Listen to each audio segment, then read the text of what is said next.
So today is one self-existent cause.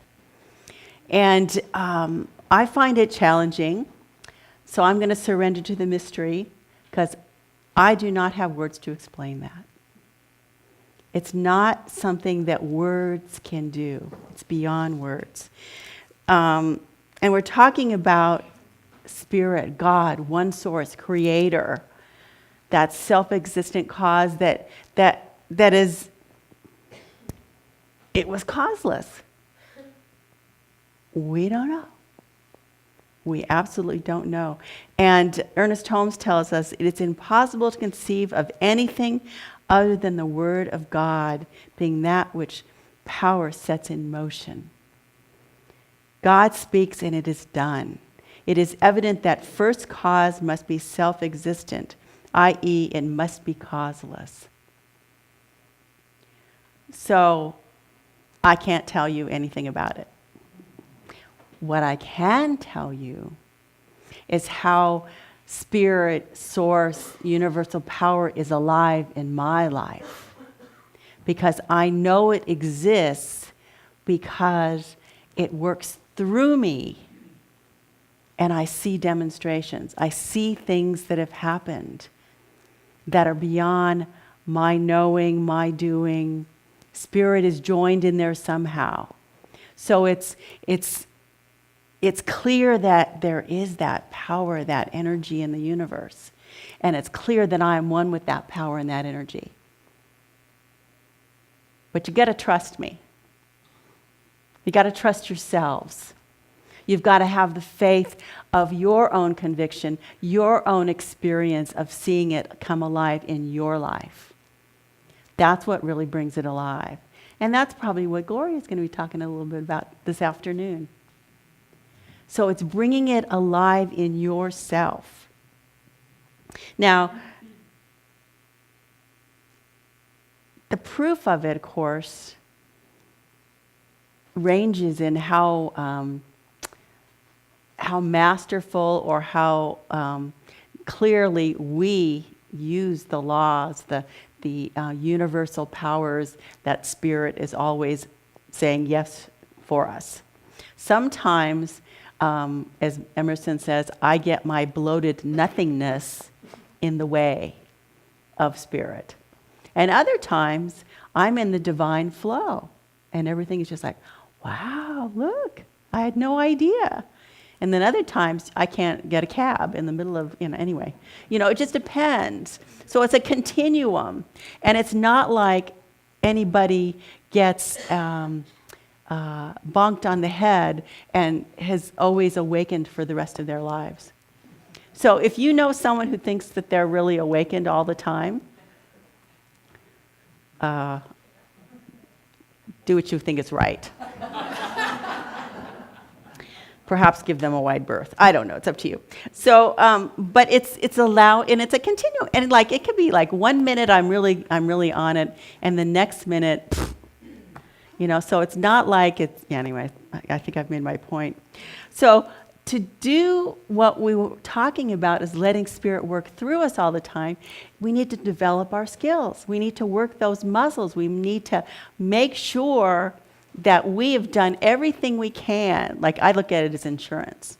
I would do everything I possibly know of or everything I think I can to be in the flow.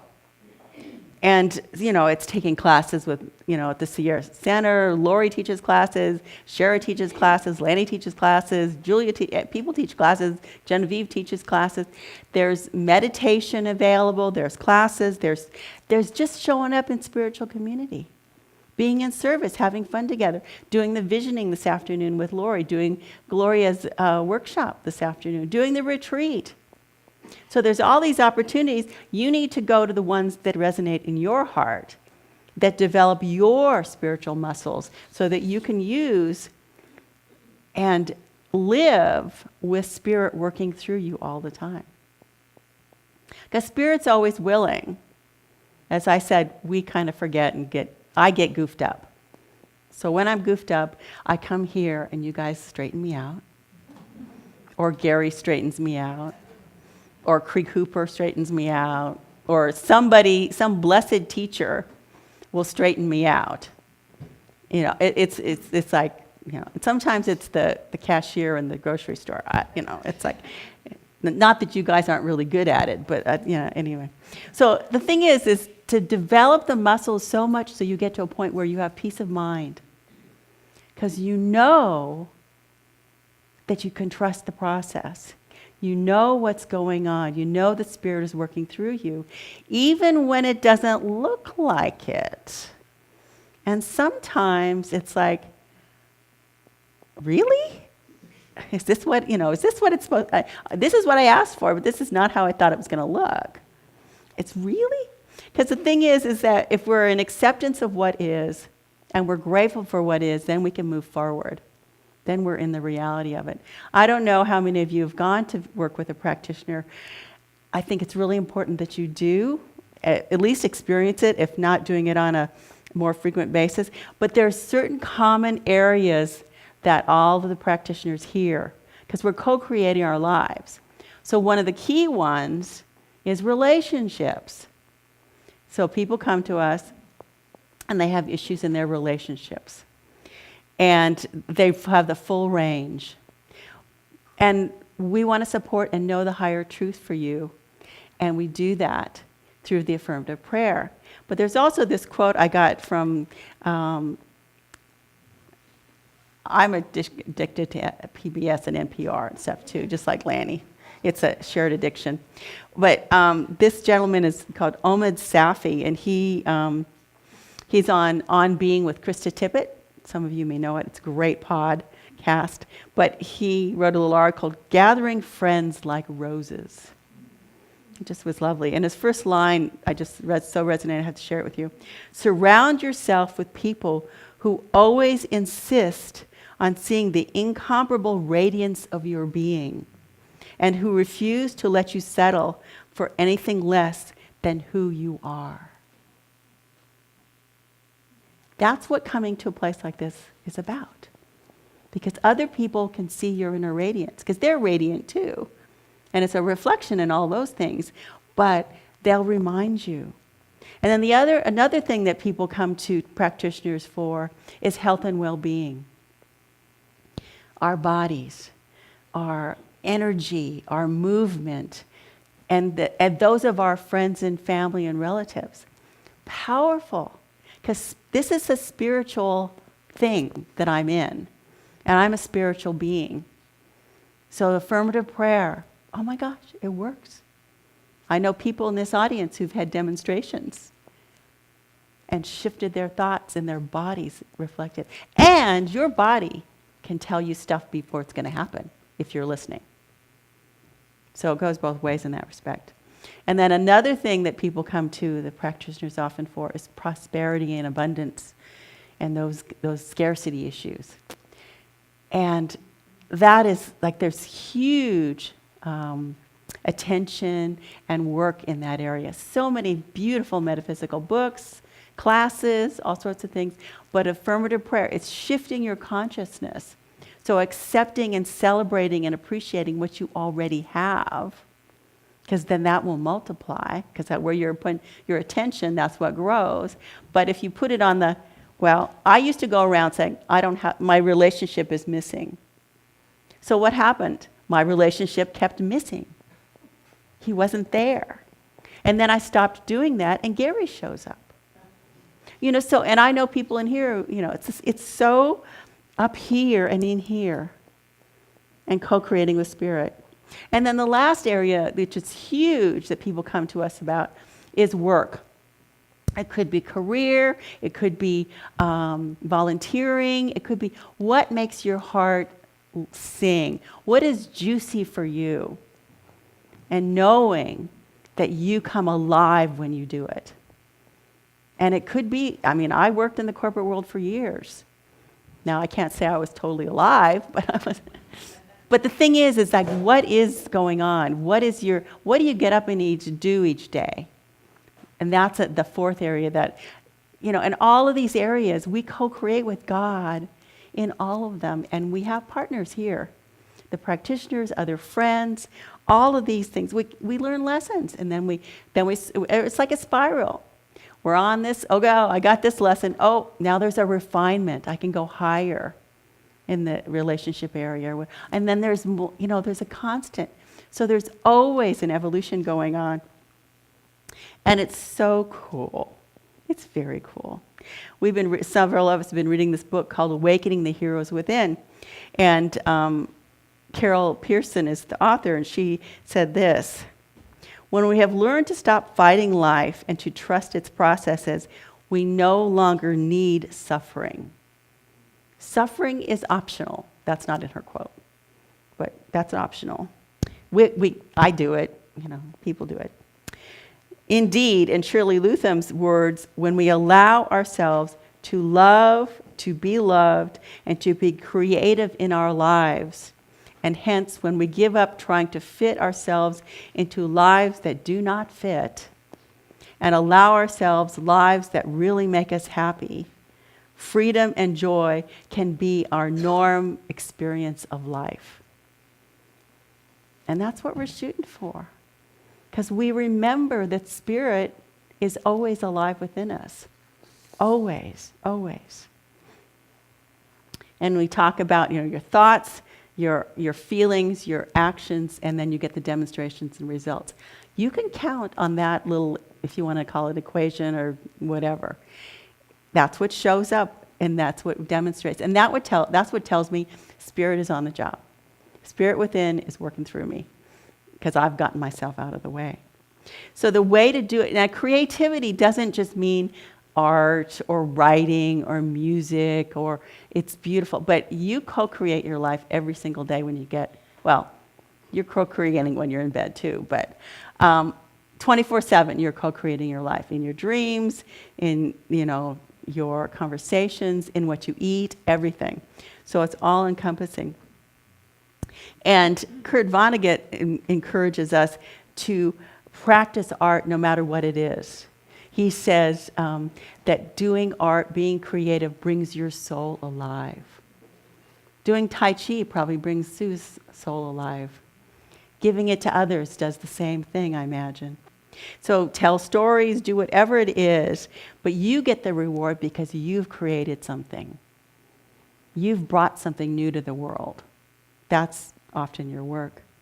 And then often it's also trial and error. It's like, what do you have to lose? The worst thing you could do is you'd fall on your face and it'd be a failure. Hello, you pick yourself up, you learn something, and you go on and do something else. Trust me, I've done that. I've walked out of bathrooms with toilet paper coming out of my It's like, hello, get over yourself, laugh, and move on. Okay. So one of the things that Gary and I have just been doing is we've been traveling. So we've been gone for a while. So it's been a blessing. It's such a blessing because it's given us a change of scene, a change of perspective. We didn't hear much about the politics for 3 weeks. We were gone. It was cool. Only one person really talked to us about it. It was awesome. But the thing is, so in a way, we had sanctuary. We went away. We put perspective in different. Now, we did it traveling, but you can do it by going for a walk. You can do it with meditation, reading a book, because books don't have commercials and they don't have little things that pop up and stuff either. Books are cool. And so there's all these things, and it's just such a blessing to be able to unplug from, I don't know about you, but I've been gone and I'm still up to here. And it's important, but yet it's not real. The bigger picture is so much more, Spirit's there. Spirit's in all of it. The picture is so much bigger than that. God is so creative. And I've got to trust the process. I'm trusting the process. But yet, when we were, the first thing we did was we went to Norway.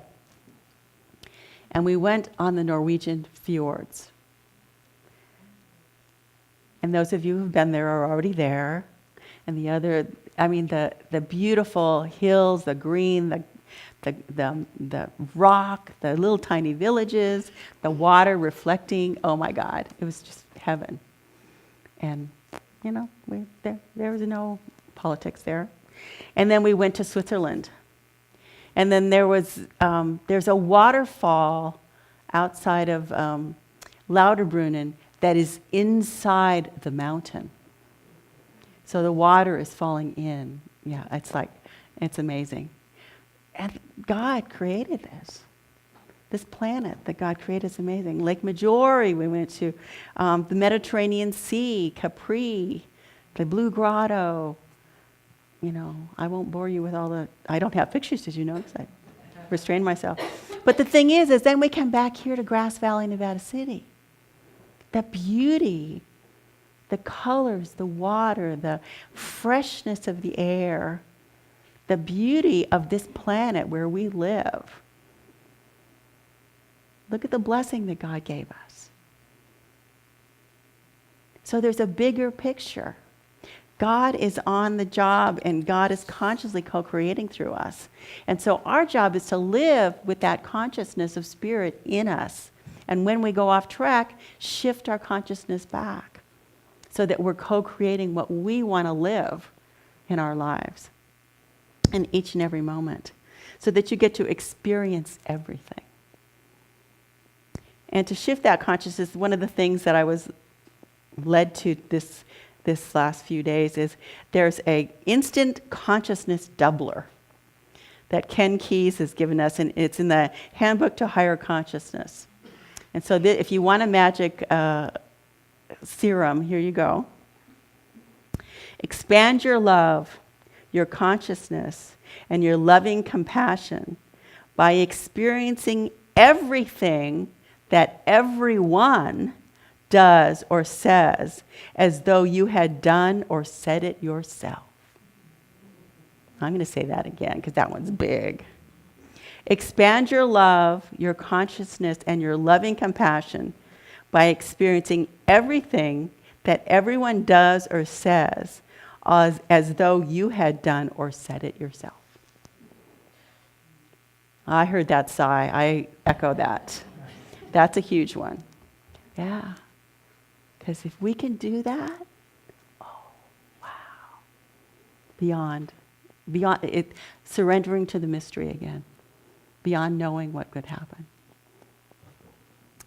So I have a couple little stories, one of which is real short, but it's about trust and risk-taking and being courageous and going into stuff that you don't know what's going to happen. Because I don't know about you, but I say yes to stuff, and I've said yes, so I'm committed. I'm with it. I'm not necessarily attached to the outcome, but I'm committed. And then I found out all this other stuff comes with it, which I didn't think about or realize. It's like, oh, I did say yes to that, but I didn't know about this part. So Gary and I were in Ascona, which is in Switzerland, and they have Swiss francs. And we were unable to get some euros, which is what we needed for Italy. But that didn't stop us. We got on the trains anyway. So we got off the train in Naples. And we had one more train because we were going to Sorrento. So it's a small local train, a regional train. So we had to get off the big train, which was really nice and comfortable. And I had my seat, and it was assigned, and I knew where it was. I was really comfortable. But guess what? You don't get to be comfortable either. So we got off, and then we had to find our way to the next little train place to buy a new ticket to get on this other train. Well, it was through the maze of the train station, down the elevator or wherever. We didn't know where we found it. Gary and I get up to the top of the little ticket taker guy, and they don't take credit cards. We had no euros, and they don't take credit cards. So we were bummed. It's like, oh, God, okay. So then we had to go back up to the main train station and find the cash machine. Well, you would think that it'd be easy to find the cash machine. Oh, no. You had to go to the visitor center who didn't know how to, anyway. It was a traumatic experience to try and find the cash machine. Then we got to the cash machine, and guess what? It was Sunday night. There was no money left in the cash machine. It's like, And I'm going, I did treatment earlier in the day. I prayed when we were on the trains that we'd have a smooth trip, everything being fine. So I knew everything was going to be fine, but there was no money. We had no way to get where we were supposed to go. So we went back to the lady in the visitor center and said, okay, where are the cash machines outside of the train station? Which scares me because I have to admit, I bought into the fear about Naples and the mafia and all the crime and all that kind of stuff. So Naples, or Napoli, is not known for being a really safe place. So anyway, so we went back to the visitor center, and she gave us a map, and she was really vague, which, you know, we were like travel tranced, so we didn't know what was going on. So we said, okay, fine. So we're dragging our luggage. We have backpacks, everything, the whole shebang. So we go out, and it has rained. It is like 6:30, 7 o'clock, starting to get dark. So we are dragging our stuff down this street, and bless their hearts, there are people who are in dire straits lining the street, and we're dragging, you know, Americans like, you stick out like a sore thumb anyway. I do. And so, but we walked, and then we couldn't find the ATM, so then we went to a hotel. You know, it's like on and on and on. We finally found an ATM. We went back to the train station, we bought our tickets, we got on the train, and we felt like we were on the New York subway. So the thing is that you don't know what's ahead of you, but you trust and you have courage. It's like, this is what's next. I accept what's going on. Okay, Spirit is working through me, it's going to be okay. What's next? You know, and so that was like the worst thing that happened to us on the whole trip. Anyway, but it was so like amazing. It's so amazing. But courage and risk-taking, living full out. One last story, which I couldn't resist, because I did come back and watch the news a little bit, and this story touched my heart. I don't know, some of you hopefully will know about it. The 2 little boys in the Bronx who were conjoined at the head, who were separated on, I guess it was Thursday night, 13 months old, their parents made the decision that Jaden and Aeneas needed to be separated because their life expectancy together was very, very iffy. And so 27 hours of surgery, and they are now 2 separate little boys that they can hold.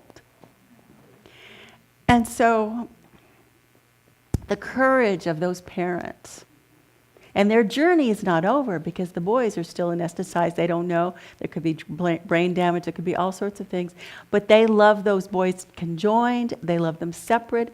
The love that family has, and there's another 3-year-old brother, Asa, is inspirational. It's just amazing. You can look it up. CNN, I think, is following the story. And it took 17 hours before the little boys were separated.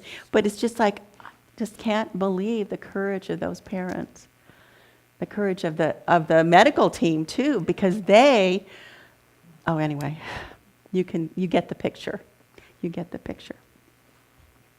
So to bring this all back together, there was a poem from T.S. Eliot, or a section of a poem, because we keep cycling around. We keep coming back with it. So this is the poem, we shall not cease from exploration, and the end of all our exploring will be to arrive where we started and to know the place for the first time. To know the place for the first time. Because where we are is perfect. And when we go around, we're just going to know it at a deeper, more alive, more vibrant level. So we're all on this journey together. And I choose to be fully alive. I am so grateful that you are all on this journey with me. And I just want to celebrate all of you. So let's do our affirmation. God, you can repeat after me. God as Spirit is conscious life in me now. God as Spirit is conscious life in me now. God as Spirit is conscious life in me now. Namaste. Oh, it is conscious life in me now. Namaste.